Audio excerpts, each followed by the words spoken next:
Kiki kiri kitya kati najja kumacha nga ngenda tema bino ebiti ebyekyengulu bwe natuukawo nsanga omulenzi ng'akolamu nimugamba njagala ompe bino ebiti mbiteme mbyokyamanda lenzi nangamba nti mukama wange ali Kampala kankuwoyogere naye ninjogera naye nangamba nti nja kujja wiiki ejja wiiki neggwawo niwagenda wendala kati nagamba nti ngenda kujja naye njagala obiteme nga wendi kubanga simbye mwanyi zange saagala oziteme nti kati kwe kwambuka ninsangawo omutuba nga gwagwa ningamba nti kanteme guno omutuba ng'okye nawe abeere ng'akola ki ajja kati bwe natuuka wali omutuba ogutema nsanga nga gugudde nga ngutema nga mpulira omuntu ampita okutunula nga siina gwe ndaba mpita mpulira omuntu alinga ayitira mu kita alinga ayita erinnya lyange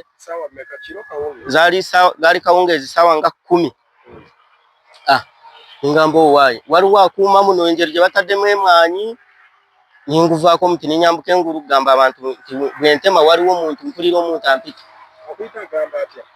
ng'ayita linnya lyange nga ngamba tontema nga mpita kapale nga mpulira mpita magamba gasiraba muntu kati kwe kuvaawo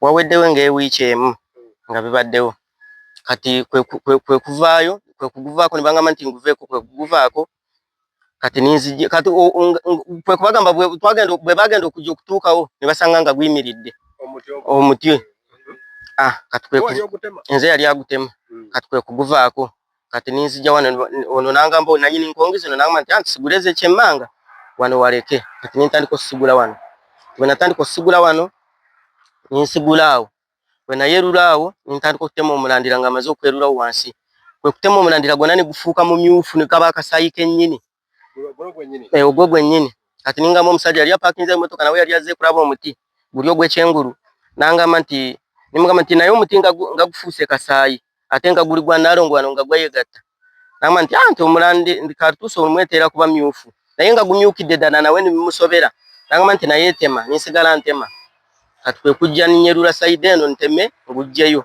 kati okwerula wano okutema nga waliwo ekiveera awo okitema kukiteeka wano nga mpita nnyina ekyentemeddemu ningamba nti oba wayarukamu emmese nga siina kyemanyi okukasuulawo nga walimu emisota egyo ebiri ningikasukaawo n'emisota giigyo kati bwe nagikasukawo nindaba emisota nze nasooka kumanya nti guli gumunira gwina emitwe ebiri nti omusota guno gumu ogwina emitwe ebiri gwavuddewa kati ogenda okugwetegereza kusanga eri emisota eki ebiri nga giri awo kati kwe kugamba nti ekiti nkiveeko ninkivaako bagamba nti ekiti kiveeko kirabika oyo Nalongo abano baana be nange ninkivaako ekiti nintandika okusigula awalala ebiti nimbivaako siddamu kusanga misota mirala Degeya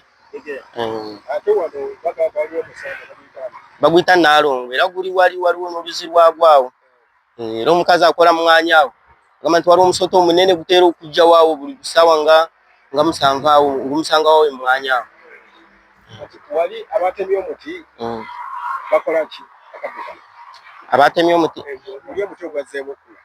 waliwo abasawo abaganda bajjawaawo ne bajjawo eddagala olaba nga kale ne bakolerawo bye bakolerawo ne bagenda n'abalala ne bajja ne basabirawo emikisa ne bagenda buli omukyayagala ajja n'ayinamaawo n'asaba n'agenda naye abafere tebakozesa omukisa guno mu mbeera eyo bayinza okugukozesa naye tuwulidde waliwo alagula waliwo ne bajjawo anti abasawo abaganda baliwo bangi buli omu ajja n'akubuulira kyakubuulidde naye abangi ekiba kibaleese kulaba muti n'okugjawo emikisa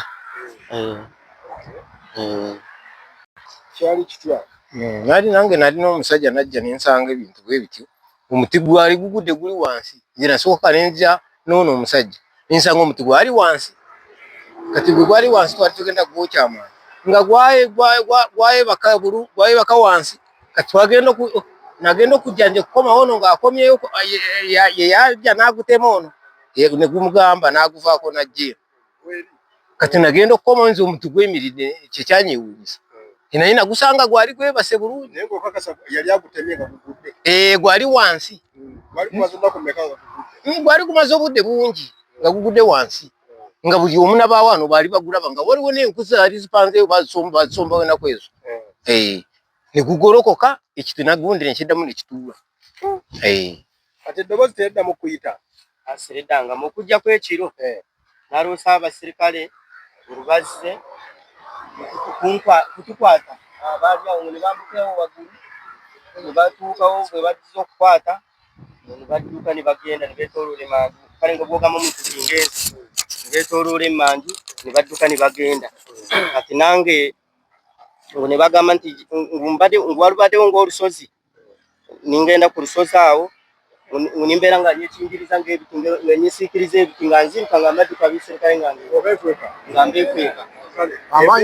Embeera eri wano Amanya Mpagi Abdul Shakur gwe yawadde Kinoni Town Council. Ebintu bino twasoose biraba ku masimu nga tetunnabirabako reality. Naye bwe nzizeewo ebibadde mu butuufu naye neewuunyiza kuba omuti ogwegasse ng'emirandira giri wamu ngulabye, emisoto egy'omu kiveera ngirabye, ne wali wennyini wali omuti gubagawo gwasituse ne guddamu ne guyimirira. Byonna mbirabye. Mutuufu nnyinza obutawakanya nnyo biri mu nsi kuba okuva edda ensi twabiwulira misambwa biki. Tetuyinza kumenyawo bibaddewo okuva mabega. Wabula katugoberera embeera nga bw'enaaba etambudde okwongera okumanya abakugu gye banaava mu eyo embeera kye banaatukakasa. Kino kyali kibaddewo mu kitundu kino oba? Kibadde tekibangawokko naye tukuze tuwulira emisota bwe bayita njagala kasaayi. Njagala kasaayi wano emmotoka zigwawo nnyo mu eri eno. Kati situmanyi kiva ku ebyo ne tujja agenda twongera okugoberera okusinziira ku bakugu abali kujja. Kwaba tugema amafiina agenda kujja n'abasawo abalala ab'enjawulo. Katutunule tulabe. Yes, sir.